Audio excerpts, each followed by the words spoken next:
Welcome to Clear Lake in Review, this week brought to you by the Clear Lake Hardware Store in Clear Lake. Today we'll look at the business picture in Clear Lake from the perspective of four longtime Main Street businessmen: Allan Benson, Don Anderson, Leonard Gerdlund, and Quentin Anderson. Today's edition of Clear Lake in Review features four businessmen who are very well known to the people of Clear Lake and combined have put in 131 years of service to the Clear Lake community in the business field. And we're doing the program today from the Clear Lake Golf Club, as we did last week's program. And the fellows are out here today for taping, and a lot of the fellows I met for the first time today. And believe me, if you don't know these gentlemen and you met them in a group, you could never guess that they have 131 years of experience behind them, because none of them look old enough to be considered the older people in the community. An awful lot of contributions left to all four of the gentlemen that are our guests today. I think I'm going to start the program by talking with Mr. Gerdlund, who started in 1934, and of the four people that are with us today, has been in business the longest. And he started 1934 with Leonard's harness shop. And I'm going to ask you to talk a little bit about the founding of your business back then, and then we'll have each of the other fellows tell about their businesses, and then I think maybe spend some time on the program just reminiscing about some of the things that you've seen in your lifetime here in Clear Lake. So, Leonard, would you start the program today? I took over a shop owned by Harlow Bennett, I think his name was, and started out right in the worst part of the Depression. Those days, most of the business you didn't do it with dollars, you had to barter with wood.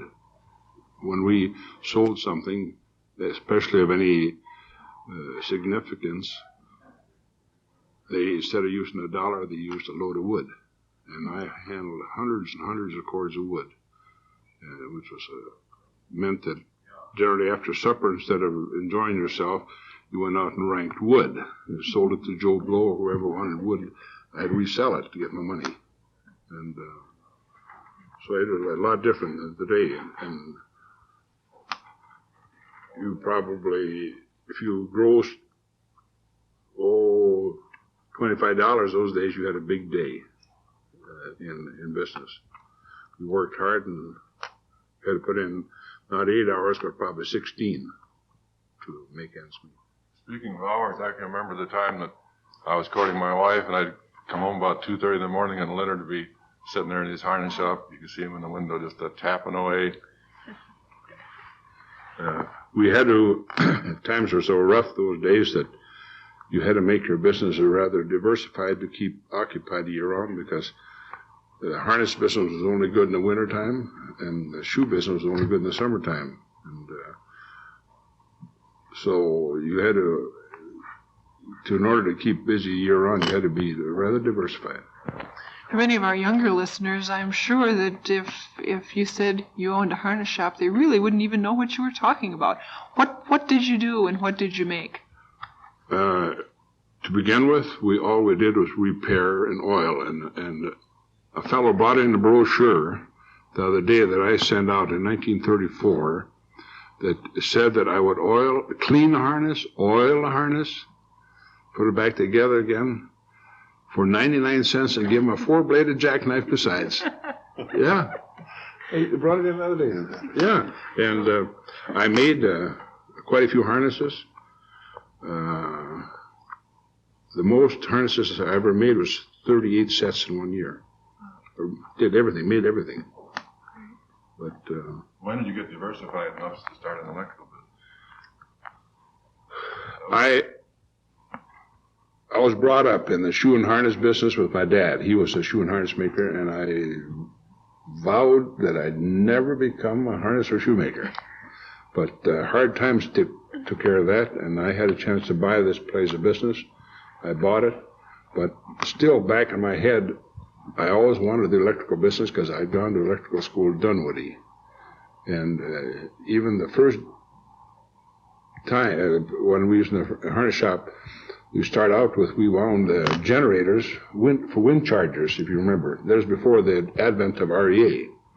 and they'd make their own little wind chargers, and we won a lot of those. And I gradually went into the electrical business, and I left the field, the shoe and harness field, and right after the war. I see. Quentin, how about your life in business here in Clear Lake? I'm sure most people are familiar with Anderson Motor Company, but your beginnings were in another business altogether. Could you tell us about that?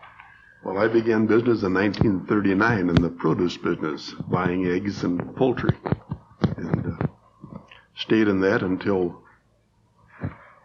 during the war, when kind of got into the automobile business by having to start our own garage to get our trucks repaired. Which was easier? Well, it's a lot less work in the automobile business. What were some of the experiences that you remember of beginning business in the poultry business? That really must be something to have your hands full. Well, it was, I had worked for another egg produce and got a little experience with that. Olson Q, wasn't it? Olson Q, Whatever happened to Ira Starkweather? He was your boss? I don't know, whatever happened. Yeah, he was my boss when I first started. Quentin, when I got out of high school, I candled eggs for a living in a grocery store back in Cambridge, Minnesota.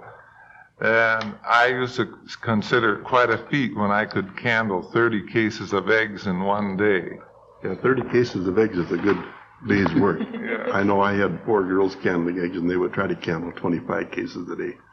And go ahead. May I ask you the same question that I asked Leonard for our younger listeners again? What's candling eggs? Candling eggs is when you have a light that's, just has a small hole in it so it shines out good and bright. And you put the egg to it to see if it's a good egg or a bad egg or a cracked egg or a rotten egg. And at that time, we were grading about 4 different grades of eggs. And we were hauling our eggs to Chicago. So Leonard talks about putting in hours. We put in hours also. We'd work 6 days a week, and I had 2 fellows working with me. Between us, we'd each make a trip to Chicago every week.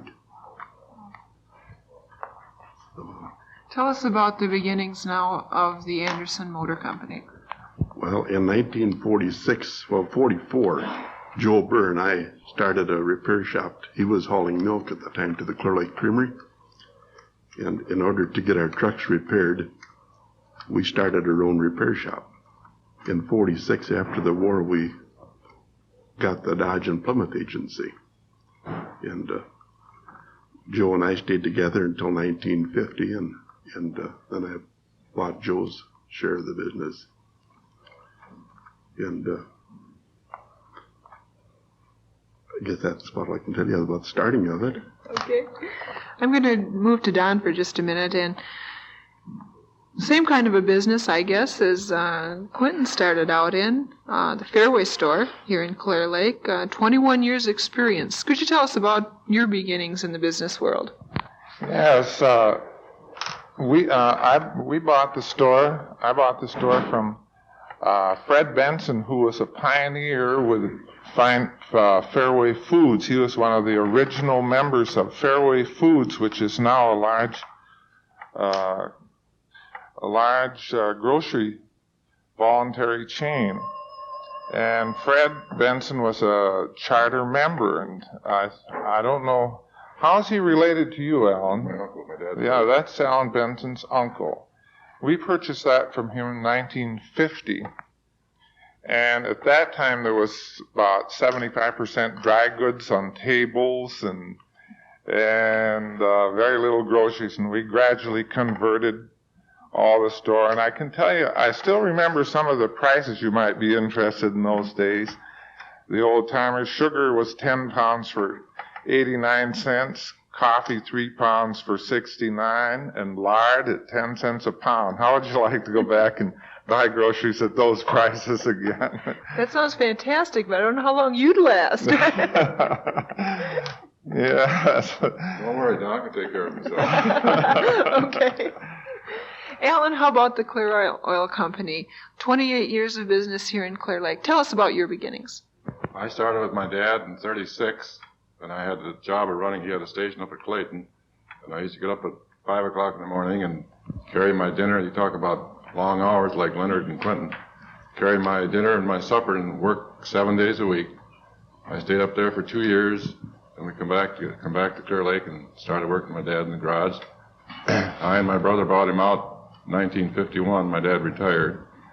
I and my brother were in partnership with the Pontiac franchise and GMC in Union 76 for 10 years. And then I bought out my brother in 65. And,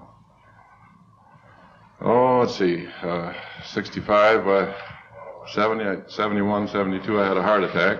So I more or less let Wayne kind of take over the business, and I'm with Leonard Gerdlund, kind of retired. I want to spend just a few minutes talking with Don and Quentin and Allan particularly, and I'm going to ask Leonard to toss in some comments later. The three of you spent many years, again in combination, working through the city government here in Clear Lake. Allan for many years as the mayor, both Quentin and Don on the city council, village council. What are some of your reflections of the growth of city government here in Clear Lake? Allan, I'm going to start with you. Oh, I suppose that maybe after this past election, I probably the wrong time to be blowing my horn. But I think that the board that we had the last 10 years had been a real exceptionally good board. We got a lot of improvements done in Clear Lake. We had a lot of problems. We widened out the streets in town, and we created the park, and we had sewer problems that we had to take care of. All in all, we just had a lot of work that had to be done, and I think these guys helped a lot in getting it done. Don?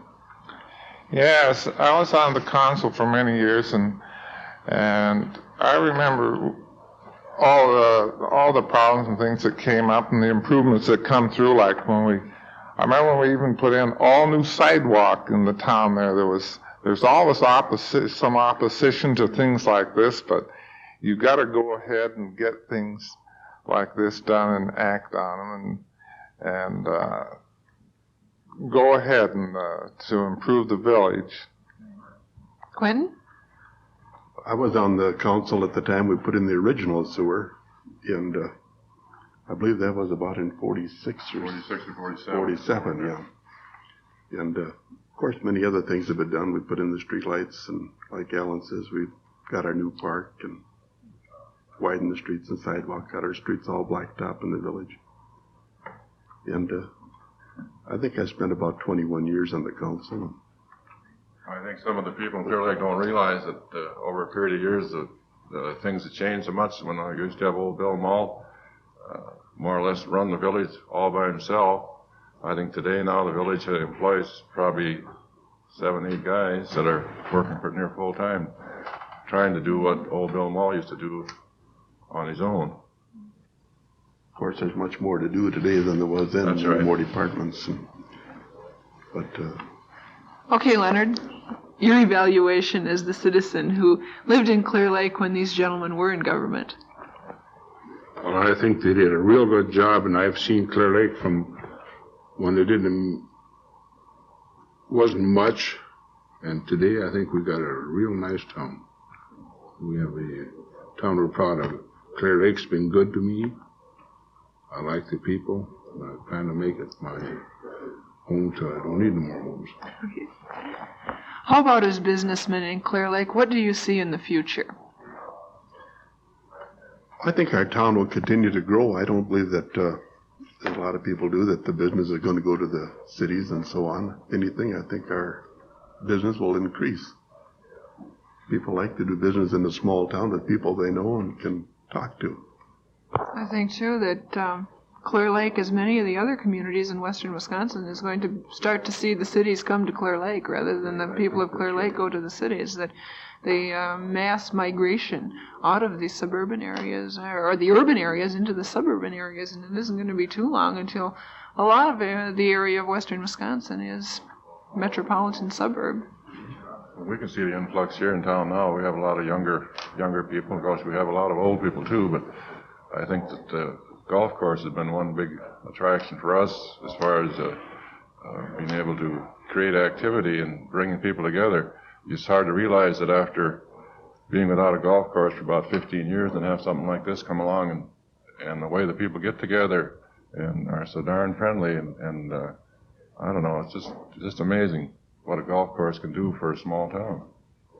If I was an older person or getting along in age, Clear Lake would be one of my top choices to settle in, to live in, to enjoy life, to enjoy the good life instead of, like you say, get out of the big cities and move in where everybody enjoys everybody with a social life and fun and recreation and peace of mind. Leonard? I think of Clear Lake a lot of times when I'm down south during the winter. I pay 35 cents a gallon for good water to drink. Here I can spray my lawn with it or do anything I want, and it's 10 times as good as I pay 35 cents for down there. And a lot of people, I see them retiring, they never think of things as minute probably as water. But if you lose just that one item, it's quite a thing. I really appreciate what you I have right do. here. Right. Thank you very much for being my guest today. Allan Benson, Don Anderson, Leonard Gerdlund, and Quentin Anderson.